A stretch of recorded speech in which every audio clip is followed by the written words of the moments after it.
नमस्कार. नवीन व्हिडिओमध्ये स्वागत करते मी ज्योती डेली ब्लॉग आपल्या चॅनलवरती.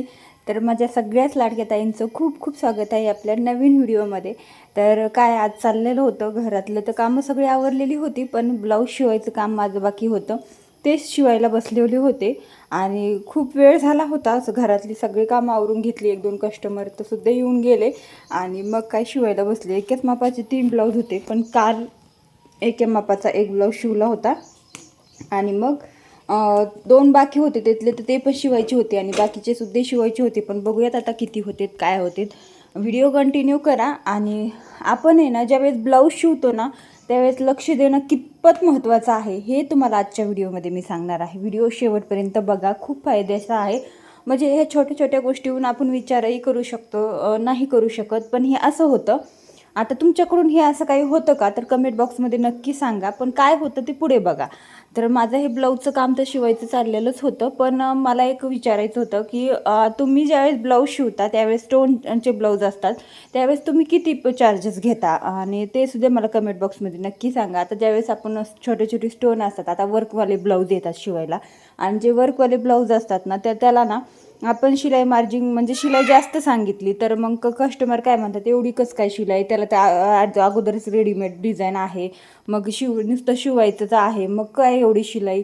पण तसं काही असतं ते तुम्हाला सांगते. आता बघा, आपण ती रेडीमेड डिझाईन तर असते त्यात आपल्याला ॲडजस्ट करून शिवावं लागतं. आता जितका मोठा ब्लाऊज आहे तितकं आपल्याला ॲडजस्ट करावं लागतं आणि जितका छोटा आहे तितकासुद्धा आपल्याला ॲडजस्ट करावं लागतं. म्हणजे त्या मोठ्या मापामध्ये आपल्याला छोटा ब्लाऊजसुद्धा ॲडजस्ट करून शिवावा लागतो.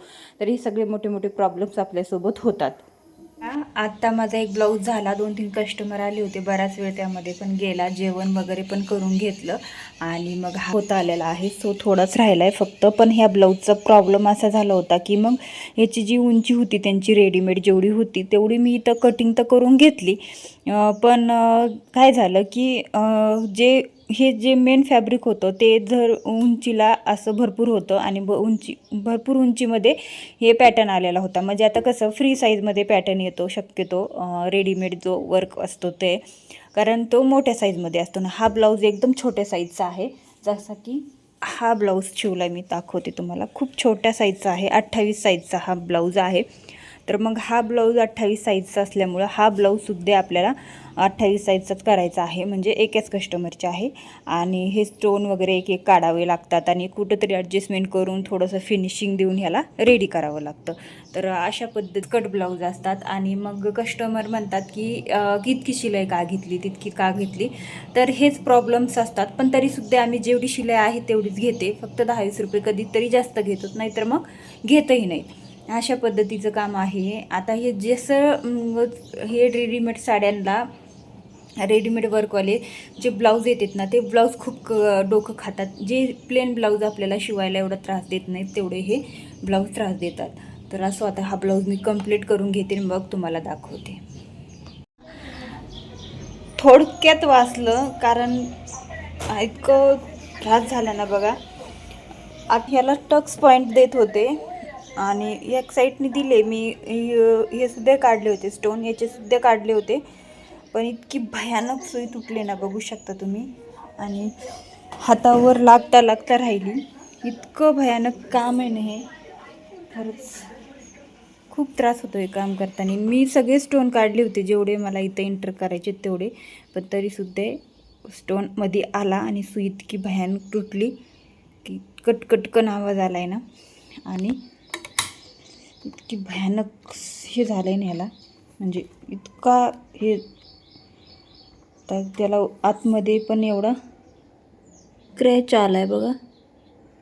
इथं तुम्हाला व्यवस्थित दिसत नाही बघा, इथून बघू शकता जे इथं हे होल आहे ना तर याला सुद्धा क्रॅच आला आहे. एवढं भयानक त्रास होतो. आणि आता काय करणार, असले स्टोनचे ब्लाऊज आहेत शिवायला तर खूप त्रास होतो. मस्त असा हा ब्लाऊज रेडी झालेला आहे. आता शिवून तर घेतला, कटोरी फ्रंटला कटोरी आहे आणि खूप छोट्या मापाचा ब्लाऊज आहे, 28 साईजचा. आणि बॅकला थोडंसं याला उंचीला वाढवावं लागलं कारण ह्याची जी उंची होती ती खूप जास्त होती. तर अशा पद्धतीने ते कसा तरी राऊंडमध्ये केलं आहे. आणि सिंपल लेस आणि नॉट लावली मॅचिंग. आणि हा ब्लाऊज मी पूर्ण कंप्लीट केला आहे, पण खूप जास्त दिला आणि वेळही लागला. चला असो. आणि छान अशी लटकन बघा, खूप सुंदर वाटत आहेत. हे अशी डबल लेअरमध्ये लावायचे आणि बनवायचे मस्त असे लटकन. छान वाटत आहेत, वेगवेगळं काहीतरी. तर चला, अजून मला 2 ब्लाऊज स्टिच करायचेत, तर घेते करून आता फटाफट आणि मग दाखवते.